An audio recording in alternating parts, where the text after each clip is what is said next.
spectacle est venu des petites têtes de l'autre lieu qui devaient faire une campagne d'information et de sensibilisation sur l'internement. Ça faisait pas longtemps que je travaillais là, quelques jours. Alors quand mes collègues m'ont dit « Viens, on a besoin de toi là, les bras, c'est maintenant ». Ben, j'y suis allée. J'avais jamais vu quelqu'un qui criait comme ça, à ce point-là, qui se débattait à ce point-là. Ils l'ont installé sur le lit, ils m'ont dit « Vas-y, tiens-lui les pieds ». Je lui ai tenu les pieds. J'avais un autre collègue qui lui tenait les poignets et les hanches, et puis on lui a mis des sangles pour qu'elle arrête de se débattre. Elle se contorsionnait, c'était très impressionnant. Et puis il y a un collègue qui est arrivé, qui m'a tendu la seringue et qui m'a dit « Allez, vas-y, fais-lui l'injection, parce qu'on sait qu'au moins avec toi, elle n'aura pas de bleu. » C'est déjà ça. On savait que ce sujet était un sujet difficile. Et on s'est demandé, donc à l'autre lieu, comment capter, on va dire, un plus large public, comment le sensibiliser, ne fût-ce que pour qu'il se pose des questions. On n'est pas là pour donner des leçons, dire comment il faut faire, mais qui se pose des questions, qui se rend compte voilà, qu'il y a des personnes qui se trouvent dans ce genre de situation.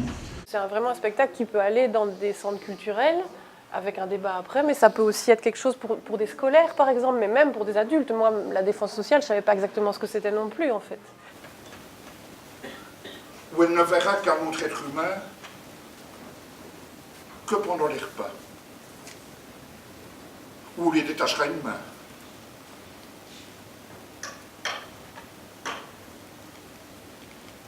Qu'on rattachera aussitôt qu'elle a terminé de manger.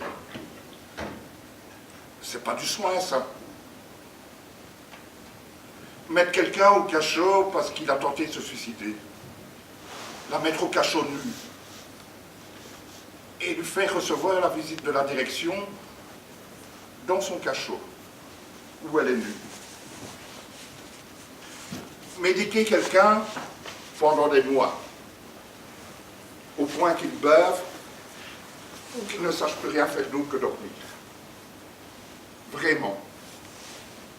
Ça vous paraît faire soin, ça?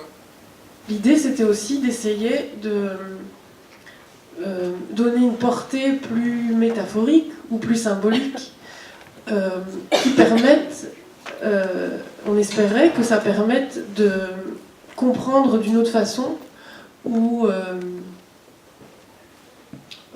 comprendre le thème d'une autre façon. Parce que peut-être qu'en restant toujours avec la réalité, c'était peut-être pas si simple en fait. Est-ce qu'à ce moment-là, vous craigniez que ça puisse se reproduire? Non, parce qu'entre-temps, on avait eu l'expertise du docteur Aiguevive, qui nous donnait des explications.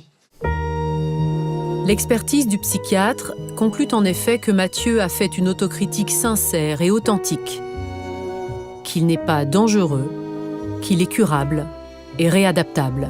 Dans votre travail, dans votre représentation et dans le film, la question de la solitude qui est majeure, évidemment, on est tous dans ces situations de souffrance, mais qui est bien sûr aussi celle de nombreux intervenants. C'est toujours la question comment, pour moi, quand on rencontre ces situations, d'abord accueillir, en restant évidemment dans l'émotion, parce que je pense qu'il n'y a pas de rencontre humaine, en tous les cas, dans quelque chose qui serait uniquement, comme on dit dans notre parfois jargon, dans la position d'un certain savoir, et en même temps de ne pas se laisser évidemment uniquement déborder.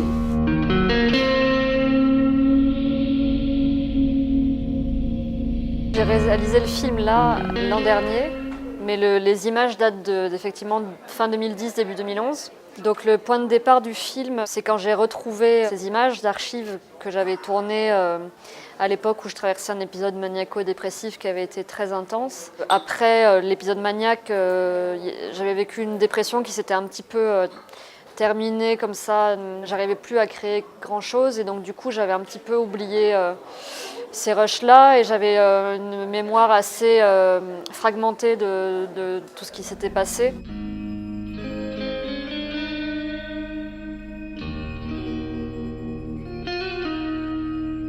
Je pense qu'en déménageant quelques années plus tard, j'ai découvert, je savais qu'il y avait des images, mais je savais pas qu'il y en avait autant. Je savais pas que mon copain avait gardé tous les sons, toutes les images, que tout était là. On m'a dit, est-ce que tu m'aimes encore, là, même si je suis folle comme un lapin? Mais bien sûr que je t'aime encore. Il a du mérite, hein, purée. En tant que psy, je savais qu'il s'agissait d'un trouble bipolaire, mais je ne voulais pas me le dire à moi-même. J'ai eu pendant très longtemps une grande nostalgie de cet état, parce que j'en sens tellement vivant, à un sens c'est génial, et je pense que ensuite quand je me suis confrontée aux images, j'ai vu ce que c'était concrètement hors de l'état. J'ai été très gênée parce que je me disais, ouais, tout le monde a vu ça. En fait, j'ai trouvé ça extrêmement juste, extrêmement touchant, avec une capacité à susciter l'empathie qui est assez... peut-être que ça a marché pour moi, je sais pas pour d'autres, hein, mais... Et par ailleurs, et c'est difficile pour moi de faire un plus grand compliment, ça m'a beaucoup fait penser, et le titre était déjà une allusion, mais à celui qui est pour moi, et probablement rien que pour moi, et c'est très injuste, et je suis prêt à essayer de vous convaincre que j'ai raison, le plus grand écrivain français de la seconde partie du XXe siècle, Georges Perec. Bon, le film s'appelle « Je me souviens de rien ». Un des passages les plus connus de l'œuvre de Perec, c'est cette litanie de « Je me souviens », mais en réalité, Perec non plus ne se souvient de rien. Enfin, on peut voir que les Arabes et les Africains, on les a bien emmerdés tout le temps, on les a pillés, et finalement, c'est eux les plus intelligents, c'est eux les plus... Parce que jusque-là, tout le monde disait que la démocratie ne va pas... En Afrique, ou en Orient. La façon dont l'intime et le politique et l'historique se mêlent, hein, on sent bien, en tout cas, c'est comme ça que je l'ai senti, que cette phase maniaque n'est si pas déclenchée, en tout cas accompagnée par l'irruption du printemps arabe, qui en plus commence en Tunisie. L'impression que j'avais, c'est que vous ne filmiez pas tellement pour filmer, pour revoir les images, même si finalement vous en avez fait un film, mais pour accompagner, pour commenter, pour faire quelque chose en plus du simple fait de vivre qui serait insuffisant.